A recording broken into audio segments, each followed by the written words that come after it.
Nahirapan po akong magbuntis. Grabe po yung pinagdaanan ko kasi yung mga kakilala ko, lagi po nilang sinasabi sa akin na baog daw ako. Yung gustong-gusto ko na po talagang mabuntis. Hindi po ako mabuntis. Dahil gustong-gusto ko na po talagang mabuntis, naghanap po ako ng paraan po talaga para mabuntis ako. Nakita ko po yung Salbayo Barley Grass na maganda nga daw po siya gamitin sa mahirap pong mabuntis na kagaya ko. Nung una po, nagtry po ako ng Salbayo Barley Grass po na capsule. 2 capsule sa umaga at 2 capsule din po sa gabi.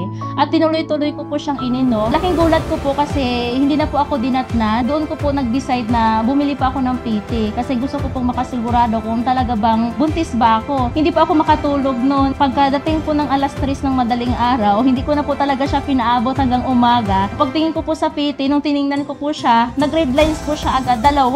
Kaya grabe, parang wow, grabe, ito na yung bigay ni Lord sa akin. Tapos sinatawag ko agad yung asawa ko. Sabi ko, ito na, positive na siya. Sa ngayon, 3 years old na po yung baby ko at nakikita ko po, tumatakbo-takbo siya. Tapos yun nga, love na love. Sa pag-inom ko po ng Salbayo Barley Grass, yun po, nabuntis po ako.